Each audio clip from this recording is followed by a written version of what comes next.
Bite guys, ndagusubira ko kucyana Kodaraba TV, wowe bakanze subscribe ukabona natwe umunsi ku wundi, ukabona ibiganiro dushyiraho isaha ku yindi, wowe ukora share ugasangiza abagenzi bakabona ibyo dukora, wowe ukunda ibiganiro byacu ndetse ukanakanda like utibagiwe na comment. Wowe utarakanda subscribe ndagusabye dushyigikire, ujye hasi anditse ijambo ry'umutuku kone rwa subscribe maze ujye kuri notification ujye urabona ibyo tukugezagaho buri umunsi ku wundi. Uyu munsi Kodaraba n'ibyishimo bigiye bitandukanye, twishimiye ukuntu mukomeje kuba benshi cyane mudukurikirana mukanda like musiga inyunganizi ku bintu bigiye bitandukanye. Kankubwira ati wakanze subscribe, big up, sari bro, sari wowe mumaze ibyo Rwanda gusuhuje mu burwayi, wari mu buriri waheze mu burinda kubwira ati uyu munsi usenga Imana wizeye ifite kuza kubikora ejo ukazabyuka bimeze neza. N'abagiye mu kazi rero guhaha ndagusabira Imana ize kubikora, ize guhaza imibare uyu munsi ukironka maze utanonye kuri uyu munsi. Niko Kodaraba TV ronye ndishema yivuye munsi tuvuga muri showbiz yangambwa no kumenyereye tubageza ibintu bigiye bitandukanye, abari muri muzika, muri cinema ndetse n'ibyo bitandukanye. Gusa uyu munsi tuze kwibanda kuri muziki cyangwa se cinema nyarwanda. Uyu munsi ntabwo bimeze neza hagati ya M Irene ukora muri M Empire ndetse na Neo Boss. Twese ubutumwa muri Neo Boss kaje gushyira hanze bwaba ari agati kuko byavuzwe na benshi, cyangwa se koko nibyo arababaye nkuko yaje kubitangaza ku rukuta rwa Instagram. Sibyo gusa kandi ni ibyishimo cyane mu mihanda ya Nyamirambo ndetse n'ahatandukanye nga mu gihugu cy'u Rwanda hirya no hino, aho umupapa Ndimbati yaje kuba yafungurwa. Ndimbati aka iry'umwana man yaje kuba yarekugwa nyuma y'amezi 6 maze afunzwe ashinjwa kuba yasambanya umwana utujuje imyaka. Ni gice dufite kuno munsi rero kangutse kuba kunze ibiganiro byacu, ibuka kandi subscribe utagenda utayikoze. Ni Shema Eve ndaje mukanya.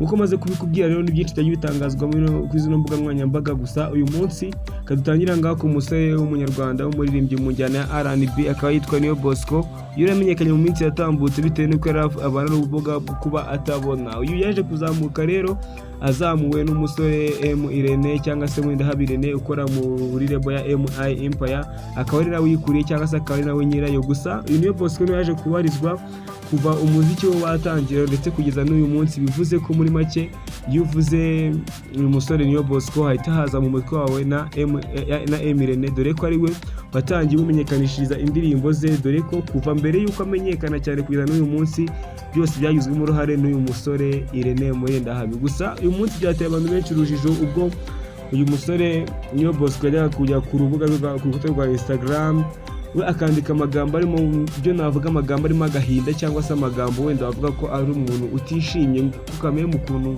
burya rukuntu umuntu akavuga ati uyu muntu bitewe n'ukuntu yanditse ari ibyishimo biri ku mutima cyangwa se uyu munsi bihagaze bitya. Uyu musore Neo Bosco rero yaje kujya kutarwa Instagram atangira kwandika amagambo agira ati abantu mwese mujya mumbwira ko nageze ku ntsinzi cyangwa se ngo mucelebrate intsinzi yanjye nagezeho, mwe mubyibagiye kuko ntago ndatsinda cyangwa se ntago ndagera ku ntego zanjye nifuza.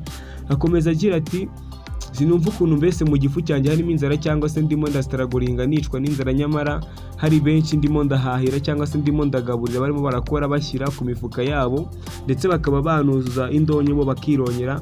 Muri make avuga ati nge ndimo we muri make avuga ko akora ndetse ibyo akora saba yabinera umusaruro bikaza kuba byajya ku rundi ruhande bikagera mu yindi mifuka y'abandi bantu. Ibi rero yaje gukomeza avuga ati abantu mwese mukomeza kugenda mubona ngo ndugusirwa cyangwa se mukishimira ahantu ngeze muvuga ko wenda umuziki ndimo ndawukora neza, aho mubyibagirwa ahubwo cyo nabasaba byibuze na amasengesho mukamfasha mukanshyira hehe imbere y'Imana kuko ibintu ntabwo bimeze neza muri iyi minsi. Ibi rero yaje gusoza avuga ati mureke nkore wenda nawe avuga ati nawe mu gushaka ukuntu wenda ndimo gushaka ukuntu naba nakora nkaba nabasha kuba nakwishingikiriza, nkaba nakora best produit zanjye nta wundi muntu nisingikirijeho, dore ko wenda arimo kugaburira abandi, arimo arakora atamika abandi nk'utamika abana b'inyoni. Ibi rero byaje gutejura ku mbuga zigiye zitandukanye. Bamwe bati ese Neo Bosco dore yamaze imitaso indirimbo bita Sabrina, maybe Sabrina avuga ati se no na apana Sabrina, Brianna yamaze imitaso indirimbo bita Brianna. Abantu bakavuga ati ese Neo Bosco umunsi yatambutse uri umuntu wishimye bitewe n'uko wenda ugenda ureba mu mbuga zigiye zitandukanye ku ma platform agiye atandukanye. Neo Bosco mu by'ukuri ni umusore ukora umuziki uryoheye amatwi, akaba yanandikira abari Abadrocas na Vestine. Gusa uyu munsi saga ntago imeze neza hagati yiwe n'uyu nguyu MI Irene cyangwa se Mwenda Habi Irene ukuriye MI Empire. Impamvu rero baje kuba h'agaciro cyangwa se akavuga ati wasanga ari agatwiko, dore ko mu minsi yatambutse abantu bose ajya gukora indirimbo ugasanga umuntu akoze indirimbo nyamara akabanza akagira nk'ikintu avugaho impande n'impande kitari cyiza kugira ngo iyo ndirimbo ye izaze amaze igihe arimo aravugaho, ndetse bikaza kuba byanatuma wenda indirimbo iba hiti cyangwa se ikaninjiza ku buryo buri hejuru. Impamvu rero bataza kubyemera turabizi, ari ndetse anajya gukora radiyo haje amagambo uriya Bwiza nawe bivuga ko haje video yamo gusambana yariye kuba yajya hanze, gusa ibi byatumye abantu benshi babishidikanyaho, dore ko impamvu bagenda bashingiraho ya mbere inafatika kandi kumva koko ni nayo, burya bari abantu bakora imiziki usanga afite nk'ukuntu nk'uriya muntu w'umumanaginga cyangwa se ikigo kimuzamura bagenda bakagirana amasezerano kuvuga ati ese igihe byaramutse bigenze ukuntu uku uzinjiza ute, twe twinjiza dute, birumvikana ko nyine harimo amasezerano. Bityo rero bakavuga bati ese niba Neo Bosco uyu munsi utishimye, harimo amasezerano ajyanye na Murindahabi, muri make ufite amasezerano, kuki watangiye gusaba inkunga y'amasengesho, kuki utagiye wenda ngo ubashe kuba wajya muri amategeko, kuko amategeko afite ikintu agena, nyuma wenda bikaza kuba niba warenganye ukaba warenganurwa, kuki utabashije kuba wagenda ngo wenda ngo ujye muri amategeko urebe icyo ateganya, byibuze nyuma uze kuba wabasha kugira ute, uze kuba wabasha kuba warenganurwa. Gusa ingi impamvu abantu batabyemera ngaha mu Rwanda b'abanaliste, uragenda ugasanga nk'ariya mu gihugu cya Tanzania Harmonize ubwo ashaka kuva muri iriya Wasafi Records cyangwa se muri Wasafi Label, byaje kubaho aserera wenda na Diamond Platnumz ubwo ari we nyiri iriya nzu ya Wasafi itunganya imiziki, naza kuba yajya mu rukiko akavuga ati ese Neo Bosco kuki utabashe kuba wajya mu rukiko ngo ubashe kuba wakwirenganura, kuko ibyo bintu koko ari byo ku ruhande rumwe. Bakavuga bati ese akakaba ari agatwiko k'indirimbo nk'uko mu Rwanda barimo kugenda bimenyerwa, ugasanga uno munsi umuntu agiye gusohora indirimbo yivuzeho ibintu byinshi bigiye bitandukanye, ugasanga yivuzeho ukuntu wenda, ugasanga avuzwe muri saga zigiye zitandukanye, ugasanga gutyo uyu munsi asereye na Irene, ariko ejo ukongera ugasanga mu by'ukuri byari agatwiko, dore ko byagiye bibaho impande n'impande ahantu bigiye bitandukanye. Muri iyi minsi ngo indirimbo idatwikiwe ntago irimo irarya umugati. Gusa icyo navuga rero muri iyi minsi, ntago navuga ko byoroshye kuri uyu musore umunyamakuru ndetse akanaba ari na nyiri level ya MI Empire Murindahabi Irene. Navuga ko uyu munsi atorohewe bitewe nuko ejo mwarabibonye cyangwa se kuri platform natwe twabivuzeho hano ngaha kuri Kodaraba, umukobwa Dorcas yabashije kuba yagira amanota 9 aggregate. Bakavuga bati se ibi ngibi birimo kuva birimo guhura nuko wenda MI Irene yamo kwabuza kuba yagira, dore ko benshi bagiye bandika ku rukuta rwa Instagram bavuga bati Irene reka abana bige ubareke bakomeza kurikirana amasomo barimo kuboshya.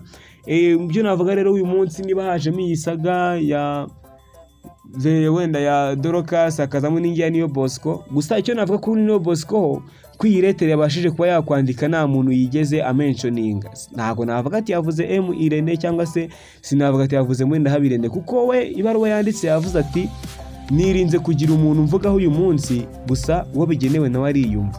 Kandi ubwo wese ushishoza ukavuga ati se ninde urimo kubwira, urumva ko ari mu bugenekereje cyangwa se ukibyumva bitewe n'ukuntu uzi wabanye n'umubano we nuriya rero nuriya Irene, wahita uvuga ati uko biri kose arimo kubwira manager we Irene, dore ko nta wundi muntu bazwiho mu muziki kubafasha Neo Bosco. Namubwiye ko rero uyu munsi bitoshye kuri Irene cyangwa se Murindahabi Irene, tanya tumenye ibindi bigiye bitandukanye uko iminsi igenda yicuma.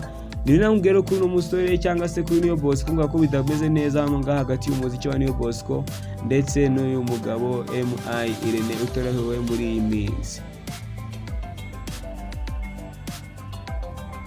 Umva guys, nkuko natangiye mbikubwira kandi rero uyu munsi mu Rwanda ni ibyishimo cyangwa se ntabwo sinzi uko nabyita, nagatwenge kuri buri wese wakundaga Ndimbati wamenyekanye muri filime nka Papa Sava ndetse akanamenyekana mu tuntu tugiye dutandukanye, dore ko yajyaga dushyirira hanze ibintu byinshi cyane tukanabikunda, ama-challenge y'ibintu bigiye bitandukanye. Umugabo mbese ushoboye showbiz y'u Rwanda, gusa hakaba hashize iminsi ingana nk'amezi 6, ni iminsi ari mike Mr. atari hanze cyangwa se atari mu buzima bwacu turimo uyu munsi ku wundi, afungiye muri gereza ya Mageragere. Ni ikindi rero gukurikiranwaho icyaha cyo kuba yarasambanyije ndetse akanasindisha umukobwa utujuje imyaka, ndetse akaza no kuba akaza kuba yamutera inda akabyara abana b'imanga. Biro byaje nyuma y'uko Ndimbati we yemeraga ko uyu mukobwa baryamanye ndetse bakaba bari banaryamanye ku bw'ubwumvikane, dore ko yavugaga ko yamutambutseho ku muhanda nyine agashima akabona arabashimye ndetse akaza kuba yanagenda akanaryamana nawe. Gusa ibyaje gutuma Ndimbati abasabiye gukatirwa iminsi 30 y'agateganyo agafungwa akabana muri gereza cyangwa se afunzwe, bakaza kuba bakurikirana cyangwa se bagikora iperereza mu gihe kiri muri gereza. Gusa Ndimbati byarakomeje no bibasaga, biza kugenda bigera impande n'impande, biza kugenda bashakisha ibimenyetso. Gusa Ndimbati agakomeza avuga ko ari ibinyoma byo kugenda bihimbwa cyangwa se bikaba byabeshywa, dore ko ngo bari bagiye basanga mu kagari yavukiyemo, yaravukiye basanga harimo ibiryanamimerere ndetse anafite n'icyiciro cy'ubudehe, kandi mu by'ukuri bibiri kabiri bivugwa ko ibintu bitari byakaza mu Rwanda cyangwa se bitari byagashyirwa muri sisitemu z'u Rwanda, bigaruka bavuga ko ari ibinyoma.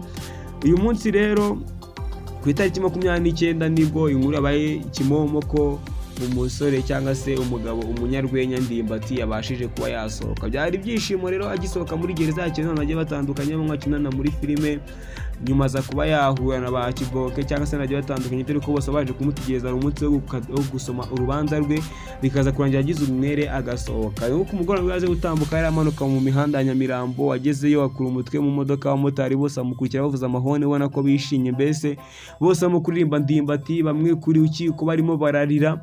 Mbese bigaga ko uyu mugabo Ndimbati yarakunzwe, ndetse bigaga ko nyine yarimo ararengana cyane. Ibi rero cyo nakucyo mbivugiyeho uyu munsi, si ukuvuga ko nashaka kuvuga ngo iki kindi, gusa usanga muri iyi minsi abantu bose bagenda barengana. Byatangiye ku gisupusupu cyangwa se Nsengiyumva, nawe aza kuba yaza vuga muri saga yuko yabashije kuba yaryamana n'umwana utujuje imyaka, ariko nyuma aza gufungurwa na Ndimbati. Bayo gutya uyu munsi arafunguwe, se nakwibaza ese nabajya kurega cyangwa se nta kandi kantu wenda ko kugenda ku basitari bo mu Rwanda ko babona ko bamaze kugera ku rundi rwego ko babasha kuba barya umugati, akavuga ati uyu ni mwitendeka uko biri kose nta kabuza arangaburira. Nicyo nankubwiye rero. Gusa Ndimbati agisohoka yaje kuba avuga ko yabashije kuba yakwandika igitabo cy'ubuzima yanyuzemo hariya muri gereza, avuga ko yanditse indirimbo y'ubuzima yarimo kunyuramo. Gusa yaje no kongera ashimira umugore we bafitanye abana hariya, aramushimira aravuga ati rwose wabereye intwari cyane, dore ko utigeze unsiga cyangwa se wenda nkunirane mu byavugwaga impande n'impande, dore ko bavugaga ko ugira umvisha umugabo ngo yafashe gutya na gutya ajya mu bandi bagore.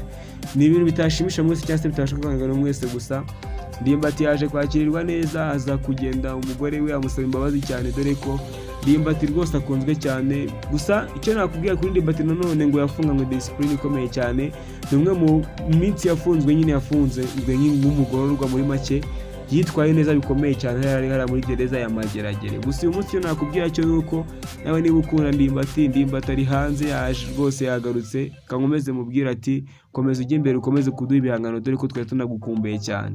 Uyu munsi showbiz yo mu Rwanda namubwiye ibintu byinshi bigiye bitandukanye, ni byinshi ugenda bivuga uyu munsi tubivuze ntabwo twabirangiza. Gusa Shema Yves Kambere ndetse handagaruka mu kanya, nizeye ko mugeze confiance nawe agiye kuza mu kanya akagira ibindi biganiro bigiye bitandukanye. Wabikunze kandi subscribe ushyigikire abana babone ibyo dukora umunsi ku wundi. Niko Daraba TV, Shema Yves, stay touch.